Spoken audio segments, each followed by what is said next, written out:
Bhagavad Gita chapter 7 verse 10। बीजम मां सर्वभूताना विद्धि पार्थ सनातनम बुद्धिर्बुद्धिम तामस्मि तेजस तेजस्विनामहम्। इस श्लोक में देवी, जो प्रत्येक जीव के शरीर है, श्री कृष्ण अवतार का उपयोग करके अपनी शाश्वत और तेजस्वी दिव्य प्रकाशमान प्रकृति की घोषणा करती है। वह सृष्टि के प्रारंभ से ही अस्तित्व में है, उनका जन्म किसी प्रजनन से नहीं हुआ और वे मृत्यु से परे हैं। यह अवधारणा शाश्वत शब्द में निहित है, जो उनकी अनंत और अटल उपस्थिति को दर्शाता है।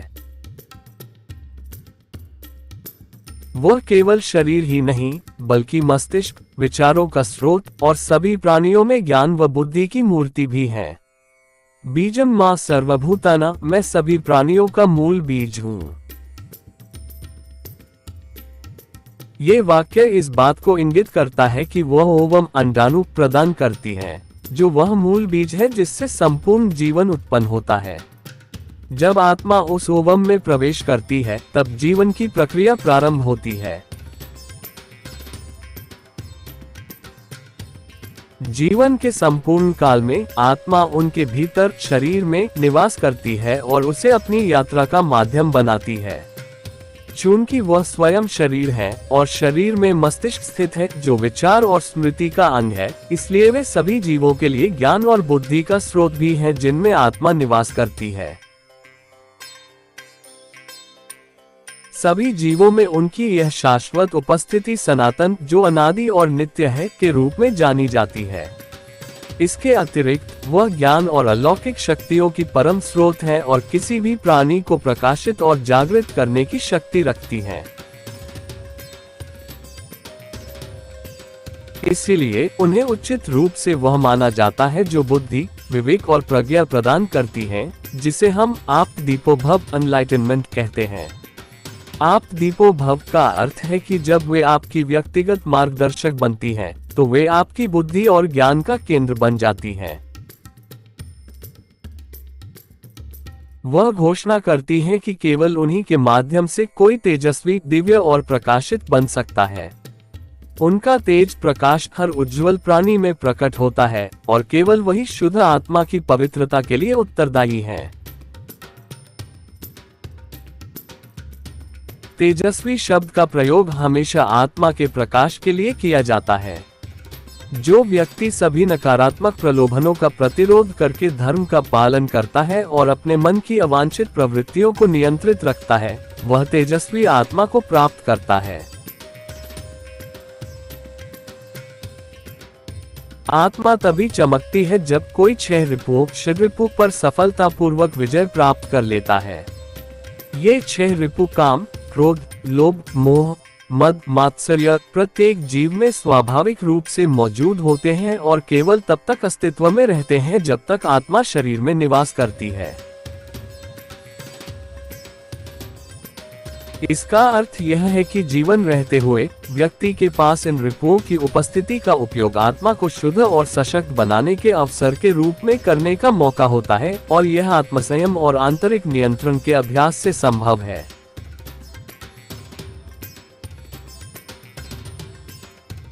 इस प्रकार दिव्य स्त्री शक्ति, डिवाइन फेमिनिन, जो स्वयं शरीर का स्वरूप है, जागृत आत्मा की पवित्रता और निष्पापता के लिए उत्तरदायी शक्ति भी है। चूंकि वह स्वयं शरीर है और शरीर में ही ये 6 रिपु स्थित है, इसलिए इन्हीं के माध्यम से व्यक्ति आत्म शुद्धि प्राप्त कर सकता है और सांसारिक अपवित्रताओं से परे उठ सकता है। बीजम मां सर्वभूताना विद्धि पार्थ सनातनम बुद्धिर्बुद्धिम तामस्मि तेजस तेजस्विनामहम्। ये श्लोक दिव्य स्त्री शक्ति, डिवाइन फेमिनिन के सनातन स्वरूप और सभी जीवों के मूल अस्तित्व को प्रकट करता है।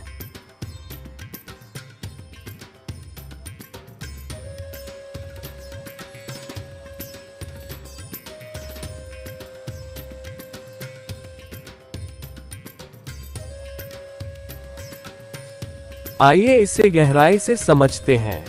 1. बीजम मां सर्वभूताना, मैं सभी प्राणियों का बीज हूँ। बीजम का अर्थ है बीज, जो जीवन के उद्भव का मूल स्रोत है। यहाँ बीज का तात्पर्य शक्ति डिवाइन फेमिनिन से है, जो सृजन की आधारशिला है और सभी प्राणियों को जन्म देती है। यह ओवम अंडाणु का भी संदर्भ देता है, जो ये दर्शाता है कि देवी सभी जीवों को भौतिक शरीर प्रदान करती है। अंडाणु ओवम कमल के पत्ते पर रखा जाता है। कमल स्त्री प्रजनन प्रणाली का प्रतीक है। वह अंडाणु प्रदान करती है, जो बाद में प्रत्येक जीव का शरीर बनता है।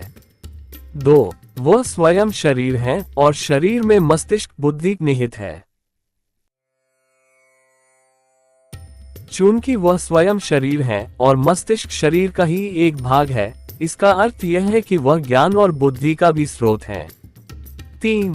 विद्धि पार्थ सनातनम, पार्थ जान लो कि मैं सनातन हूँ। यहाँ श्री कृष्ण के माध्यम से देवी अपनी अनादि और शाश्वत उपस्थिति की घोषणा करती है। वो सृष्टि की शुरुआत से ही अस्तित्व में है, न जन्म से उत्पन्न हुई, न मृत्यु से प्रभावित होती है। यह उनके शाश्वत अटर्नल स्वरूप को दर्शाता है। वह सदा थी, है और रहेंगी। 4. बुद्धिर बुद्धिमतामस्मि, मैं बुद्धिमानों की बुद्धि हूँ।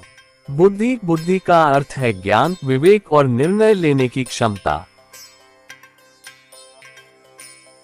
इसका अर्थ यह है कि सभी ज्ञानी और बुद्धिमान व्यक्तियों की बुद्धि भी उन्हीं से उत्पन्न होती है। ये दर्शाता है कि सभी प्रकार की समझ, तर्क और ज्ञान उनके दिव्य अस्तित्व से ही प्रकट होते हैं।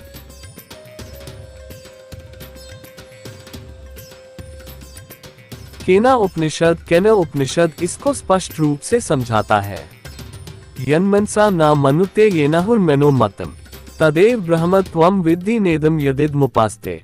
अर्थ, जो मन से नहीं समझा जा सकता, लेकिन जिसके द्वारा मन को समझा जाता है, वही ब्रह्म है, न कि वह जिसकी लोग यहाँ पूजा करते हैं। 5. तेजस्विनामहम, मैं तेजस्वियों का तेज हूँ।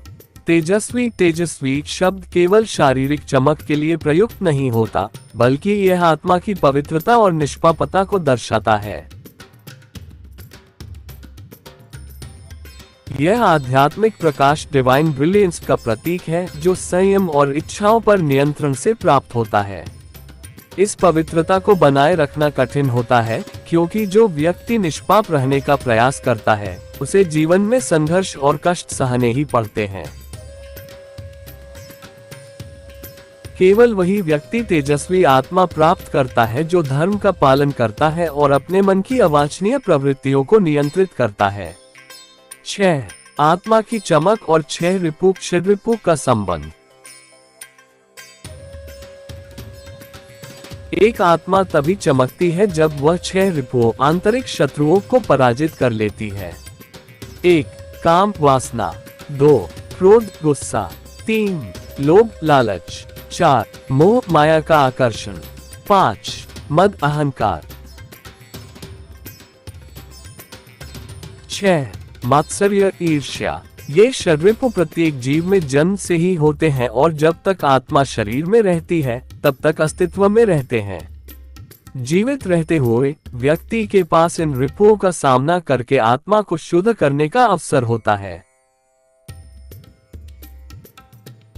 आत्मसंयम और आंतरिक नियंत्रण के द्वारा आत्मा शुद्ध और शक्तिशाली बनती है। मृत्यु के बाद आत्मा यह अवसर खो देती है। जो आत्मा अधिक शुद्ध होती है, वही अधिक शक्तिशाली होती है। 7. तपश्चर्या आत्मा की चमक प्राप्त करने का मार्ग। आत्मा तभी चमकती है जब ये 6 रिपुओं पर विजय प्राप्त कर लेती है। इन बुरी प्रवृत्तियों का लगातार प्रतिरोध करने से आत्मा में एक जलन और तप उत्पन्न होता है, जो उसे प्रकाशित करता है। यही जीवन तपश्चर्या कहलाता है। तेजस्वी व्यक्ति वह होता है जो इन सभी नकारात्मक प्रवृत्तियों का विरोध करके अपने मन को पूर्ण नियंत्रण में रखता है। 8. इस श्लोक में देवी का दिव्य उद्घोष। श्री कृष्ण के रूप में दिव्य स्त्री शक्ति संपूर्ण मानवता को ये बताती है कि वह तेजस्वी सनातन रूप से प्रकाशित है। वह शाश्वत है, जन्म और मृत्यु से परे। वह बुद्धि, ज्ञान और विचारों का स्रोत है। वह हर जागरूक आत्मा की आंतरिक दिव्यता का प्रकाश है। 9. शाश्वत, दैट विच इज एटर्नल। वह हमेशा अस्तित्व में थी और हमेशा रहेंगी।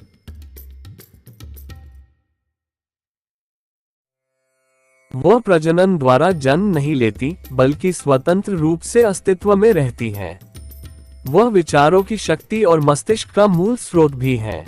निष्कर्ष, ये श्लोक दिव्य स्त्री शक्ति की सनातन प्रकृति को दर्शाता है, जो जीवन, बुद्धि, ज्ञान और आध्यात्मिक प्रकाश का बीज है। वह समय से परे है, भौतिक सृष्टि से परे है और मृत्यु से परे है। श्री कृष्ण के माध्यम से वह अपनी उपस्थिति का रहस्य प्रकट करती है। वह मन, आत्मा और सभी प्राणियों के ज्ञान और आत्मबोध की शासक शक्ति है। ये श्लोक हमें ये सिखाता है कि आत्मा की शक्ति को बढ़ाने के लिए व्यक्ति को आत्मसंयम, तप और आध्यात्मिक ज्ञान की राह पर चलना चाहिए। In this shlok, the goddess who embodies the body of every living being uses the Sri Krishna avatar to declare her eternal and Tejasvi, radiant nature. She has existed since the beginning of time, is not born through reproduction, and transcends mortality. This concept is captured in the term Shashvat, signifying her timeless existence. She is not only the body but also the brain, the organ of thoughts, and the embodiment of knowledge and intellect within all beings. The phrase Bijam Ma Sarvabhutana, I am the seed of all beings, signifies that she provides the ovum, the fundamental seed from which all life emerges. When the soul enters the ovum, the process of life begins. Throughout an individual's existence, the soul resides within her, the body, using it as a vessel for its journey. Since she constitutes the body, and the body contains the brain, the organ of thought and memory, she is also the source of knowledge and wisdom for all beings that possess a soul. This eternal presence in all living entities is referred to as Sanatanam, that which is eternal. Furthermore, as the ultimate source of knowledge and supernatural powers, she holds the ability to illuminate and awaken any being. This is why she is rightly known as the one who grants wisdom, intellect, and intelligence, a state we call enlightenment. The phrase Apt Deepo Bhav means that when she becomes your personal guide, she becomes the center of your intelligence and wisdom. She declares that it is only through her that one can become Tejasvi, radiant and enlightened. Her essence manifests as the Tej brilliance that radiates in every luminous being. And only she is responsible for the purity of pure soul. The Tejasvi word is always used for shine of the soul. The one who maintains righteousness by resisting all negative temptations and keeps his mind's undesirable tendencies under control attains a radiant soul. The soul shines only when one successfully overcomes the 6 ripus. These 6 ripus are inherently present in every living being and exist only as long as the soul resides within the body. This means that while alive, a person has the opportunity to use the very presence of these ripus as a means to purify and strengthen the soul by exercising self-discipline and inner control. Thus, the Divine Feminine, being the body, is also the force responsible for the purity and sinlessness of an awakened soul. As she is the body, and the body contains the 6 ripus, it is through her that one can attain self-purification and transcend worldly impurities. Explanation of Bijam Ma Sarvabhutana Vidhi Parth Sanatanam. Buddhir Buddhim Tamsmi Tejas Tejasvinamaham. The verse Bijam Ma Sarvabhutana, Bijam Mam Sarvabhutanam carries profound meaning and reveals the essence of the divine feminine as the fundamental existence of all living beings. Let's explore this in depth.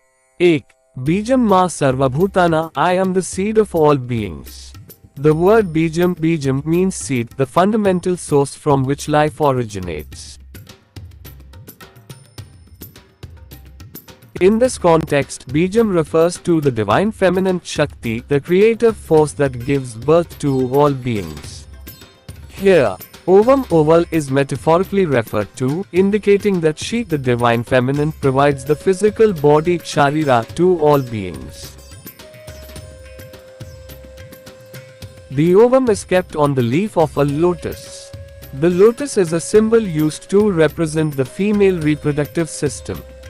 She provides the ovum, which then becomes the body of every living being.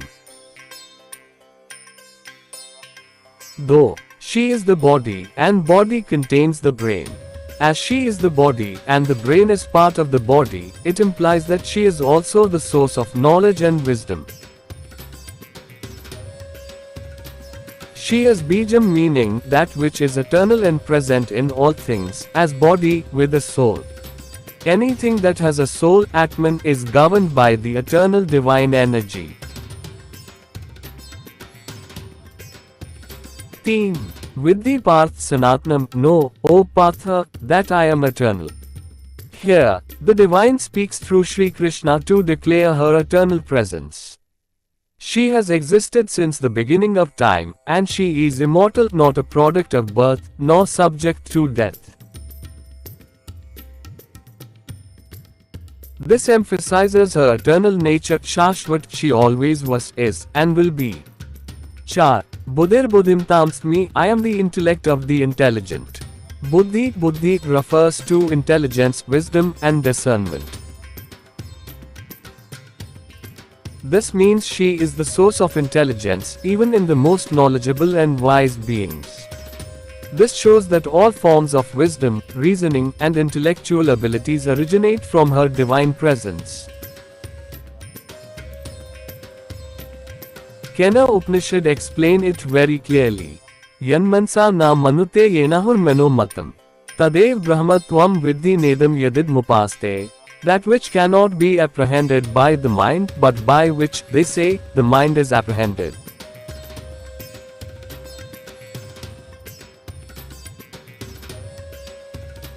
That alone know as Brahman, and not that which people here worship. She is the organ of thought, silently observing the soul as it uses her. As the facilitator of thinking, she enables thought but does not think herself when present as the brain of a living being. She is omnipresent, the body and soul of this planet. She thinks as an individual, yet remains thoughtless when she exists as the brain of another. 5. Tejas Tejasvinamaham, I am the radiance of the radiant. The word Tejasvi is not about the physical body's brightness, but rather refers to purity and sinlessness of soul, which is always labeled as spiritual radiance or divine brilliance. This glow is attained through self-discipline and mastery over desires, and by sufferings which is bound to come if someone is trying to remain innocent and sinless. The one who maintains righteousness by resisting all negative temptations and keeps his mind's undesirable tendencies under control attains a radiant soul. The soul shines only when one successfully overcomes the 6 ripus, inner enemies: lust, kama, anger, krodha, greed, lobha, attachment, moha, pride, mada, and jealousy, matsarya.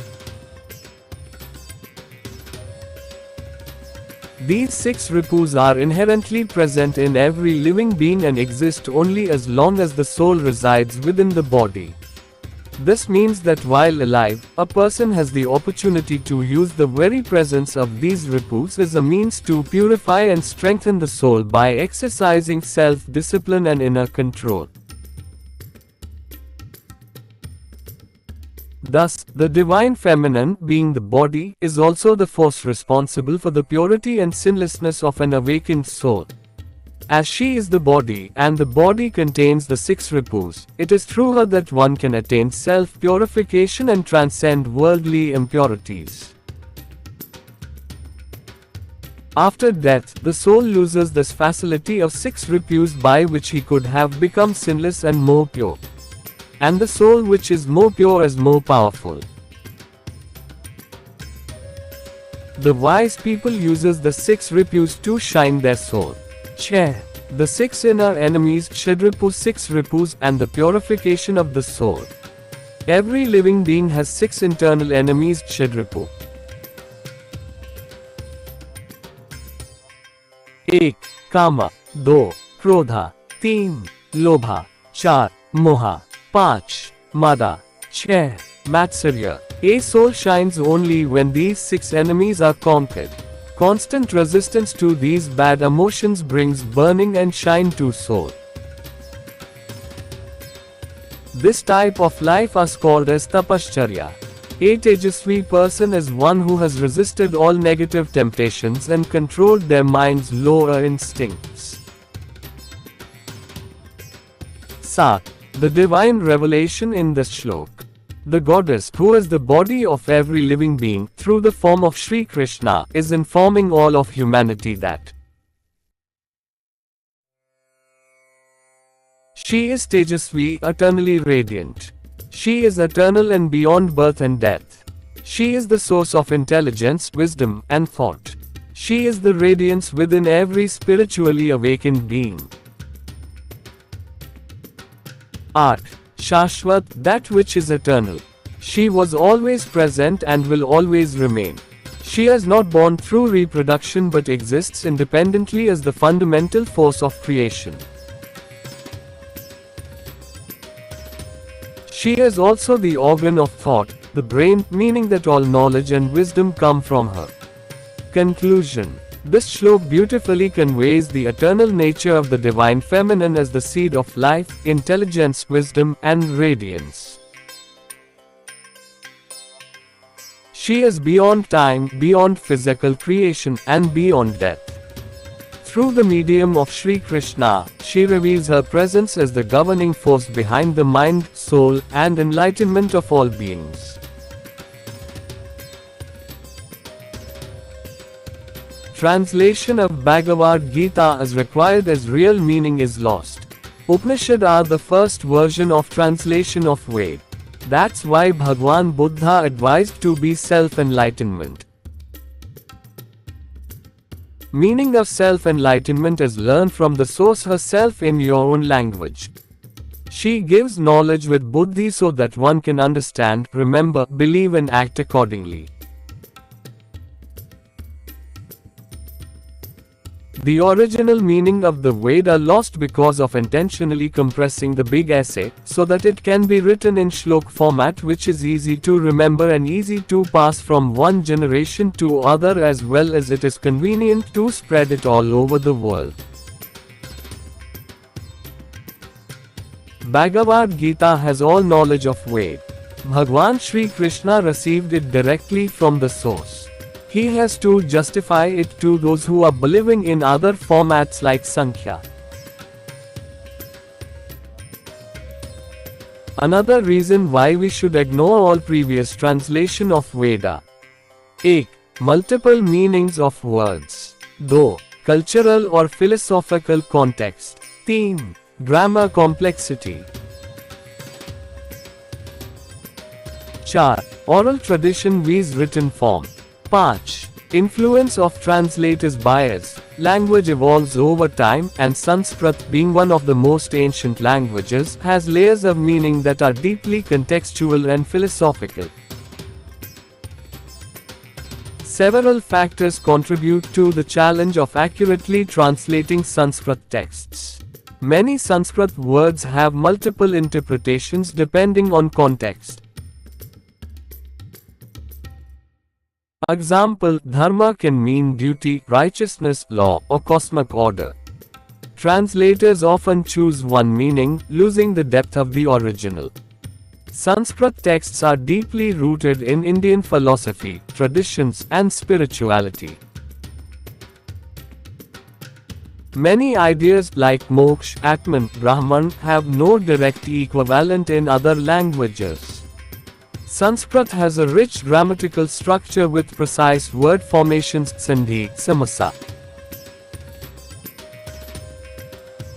A slight change in word order or suffix can alter the meaning entirely. Many texts were passed down orally for centuries, leading to variations. Translating written versions may miss intonation, emphasis, or hidden meanings. Every translator brings their own understanding and perspective. Western scholars, for example, often interpreted Sanskrit texts through their own cultural lens, sometimes distorting meanings. This is why a true translation of Sanskrit texts is nearly impossible. Every translation is, in some way, an interpretation. The best way to understand Sanskrit scriptures is often to learn Sanskrit itself or study multiple translations alongside commentaries by traditional scholars.